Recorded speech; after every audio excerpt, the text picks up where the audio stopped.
Akazi nizere ko umeze neza rero nkuko mubibona hano ino foto nkuko mubibona ni DASSO. Tugiye kuza kureba neza ano mahirwe akomeje kugenda aboneka. Murabizi yuko DASSO Recruitment 2026 mu burere hafi ya bwose barimo baragenda bashaka amatangazo atandukanye. Abenshi bari kugorwa no gukora application mbese ntibabashe kuba basobanukirwa neza n'uburyo bimeze. Tugiye kuza turebe ati se ubundi uburere bumaze gutanga amatangazo mu buhe. Icyo nkubwiye cyo no burere bwinshi, we huko uramutse ubonye iri tangazo watubwira ko ari ruherereyemo tukaza kugufasha kureba niba baramaze gushiraho itangazo ryo kwandika abifuza kwinjira muri DASSO. Rero hano tugiye kubereka, hano murabona turi kuri ex-post ya Burera district, tukongera tukaba kuri ex-post ya Musanze district ndetse na Gakenke, naho itangazo ryabashe kuza kuba risohoka n'ahandi hantu henshi. Gicumbi mwabonye ko twakoze application, izo application zatangire mu mujyi wa Kigali ziracyakomeje mu gihugu, mu turere two mu gihugu hose. Ahenshi amatangazo amaze gusohoka, ahubwo we waza kureba aho uherereye niba baratanze itangazo ukaba utarabimenye, cyangwa se ukaba waza kwita ukora application usanga application igihari. Rero hano ibizo byangombwa biba bisabwa ubusanga ari nkaho ari bimwe, ahubwo twebwe kubera ko amatangazo menshi duhita tuyafata tukayashira muri group ya WhatsApp. Ushobora kuza kuba watwandikira ati Onebu ngiye mfasha uze kunjira muri group ya WhatsApp kugira nze mbona amatangazo menshi byihuse, aba y'akazi, aba y'ama scholarship, kugira ngo igihe mutabashe gushira ama opportunity nk'aya kuri YouTube nze guhita mbona ayo ma opportunity. Rero tugiye kuza turebe for example tutangiye hano kuri Burera. Murabona ko iri tangazo katuze turifungure rifunguke neza. Hano murabona ngo ni itangazo ry'akazi bakeneye aba DASSO 11 ibyangombwa bisabwa. Rero urabona ko haba harimo ibaruwa isaba akazi mu burere hafi ya bwose. Ino baruwa iba ikenewe. Ikindi kiba gihuriweho ni icyemezo kigaragazwa na muganga ko ufite ubuzima buzira umuze. Hano haraho basabye fotokopi n'impamyabumenyi y'amashuri 6 yisumbuye iriho umukono wa noteri. Urumva bino bintu bagenda babisaba ku buryo bitandukanye. For example hano basabye irangamuntu iriho umukono wa noteri, ariko ndabona cyangombwa kigaragaza ko ufite ubuzima buzira umuze ntabwo hasi babivuzemo, ariko nacyo wagitanga kuko hejuru bavuze kuba atarigeze.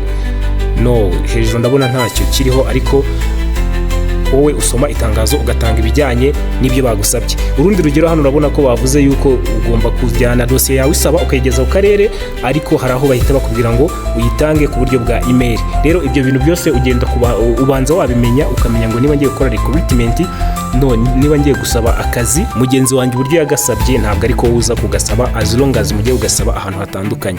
Tudatinze reka tuze tujye muri itangazo rya Musanze, turi ukuntu tuza kugenda tubikora, kandi twese duhite tubikora, ababyifuza tubikore twihuta. Niba ari ubwa mbere ugeze ku Kumenya Onebu opportunity mu Rwanda, wakanda subscribe, share ndi comment, asige tukajya tubana gatanu ku kandi. Hano ni hub y'ama opportunity atandukanye, haba ama scholarship, haba jobs, haba career guidance, byose bikaza kuba bigenda neza. Rero tugiye gufungura itangazo tuze guhita turijyamo neza gatanu ku kandi, buri kantu kose tukavugeho tukabone uko bimeze. Asigaye tuze guhita turyoherwa no kuza guhita dukora application tuzi neza uburyo kituza gukora iyi application. Itangazo ry'akazi tugiye gusoma ni iringi, urabona bari reference 0001. Noneho ubwo tuze guhita tureba.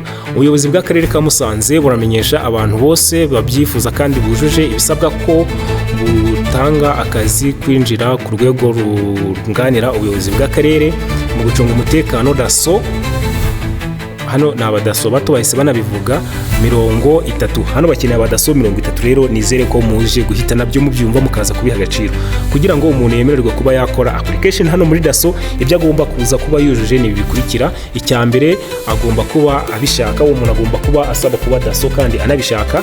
Igikurikiyeho agomba kuba ari umunyarwanda. Niba uri umunyamahanga oya ntabwo biza kuba bikunda. Hano ugomba kuba niba ufite imyaka iri hagati ya 18 kugeza ku myaka 25, ugomba kuba uri indakemwa mu mico no mu myifatire, ukaba utarigeze ukatirwa n'igifungo kingana n'amezi cyangwa se kirenza amezi 6, ukaza kuba ufite impamyabushobozi nibura y'amashuri yisumbuye AD, ugomba kuba ufite ubuzima bwiza n'imbaraga kugira ngo ushobore gukora imirimo ya DASSO bigaragazwa n'icyemezo cyatanzwe na muganga wemewe na leta. Ikindi ugomba kuba utarigeze wirukanwa burundu cyangwa ngo usezererwe mu bakozi ba leta. Hari abantu nyine baba barirukanwe mu bakozi ba leta burundu ku buryo no ku rutonde rw'abemerewe gukora akazi ka leta akaba nyine adashobora kuhagaragara. Ubwo ugomba kuza kuba rwose uri umuntu udafite ibindi bintu ukurikiranwaho bishobora kukubuza gukorera leta. Rero dosiye yawe isabwa hano, ikiza gihari nuko turaza kugira dutanga dosiye zacu zisaba ku buryo bwa email. Hano dosiye isabwa igomba kuba igizwe n'ibaruwa isaba akazi yandikiwe umuyobozi w'akarere ka Musanze, hari fotokopi impamyabumenyi yawe y'amashuri yisumbuye iriho umukono wa noteri. Murabyumva neza, noteri iyo bavuze noteri uragenda ku murenge bagiraho ba noteri cyangwa se ba noteri bigenga, akaguteraho umukono, wowe icyangombwa cyawe akacyemeza yuko ugifite. Ikikurikiyeho ni icyemezo cy'ubudakemwa mu mico no mu myifatire gitangwa n'ubuyobozi bw'umurenge, hakaza icyemezo gitangwa n'umurenge icyemezo gitangwa na muganga wemewe na leta, yego, cya kindi kigaragaza ubuzima bwawe bwiza bumeze neza. Hakaza icyemezo kigaragaza ko atigeze akatirwa n'urukiko criminal record. Uyikenera araza guhita twandikira ati mumfashe kudeklara criminal record kugira ibintu bize guhita byihuta. Hakaza fotokopi irangamuntu. Dosiye yuzuye isaba akazi igomba koherezwa kuri mail y'akarere info@musanze.gov.rw bitarenze tariki ya 8 z'ukwezi kwa karindwi umwaka wa 2026. Bikorewe Musanze tariki ya 2 July mu kwezi kwa karindwi 2026. Murabibona neza, ndetse hakaba hariho n'umukono w'umuyobozi w'akarere ka Musanze. Rero nk'uko mubyumvise rwose muze guhita mubigerageza aya mahirwe. Hano muri Burera ho hano harimo n'icyangombwa kimwe gitangwa na RIB, gusa hafi ya hose biba bihari.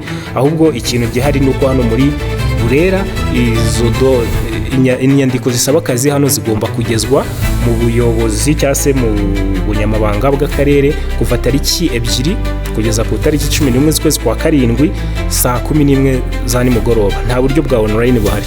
Rero murumva yuko hano application abagenda akorwa mu buryo butandukanye, ahubwo mwebwe mwaza guhita mugerageza aya mahirwe mukagenda mubikora hakiri kare, kuko hafi ya hose DASSO Recruitment irimo irakorwa. Wowe niba ari bwo bwa mbere no ku muyoboro Opportunity Hub Rwanda, niba ari bwo bwa mbere no ku muyoboro Onebu Opportunity Hub Rwanda, wakanda subscribe, share ndi comment, asigaye ukatubwira ati ngiye mperere muri aka karere, ese recruitment yaba yarabaye cyangwa se ntabwo iraba. Asigaye tukaza guhita tukubwira uburyo ki biza guhita bigenda. Thank you very much. Nizere yuko aya mahirwe muza guhita muyagerageza mwihuse, kandi hari andi mahirwe menshi abari hano. For example, nk'abanyeshuri baje mu biruhuko, murabizi ko hakunda kubaho remedial program, muze guhita muyigerageza namwe.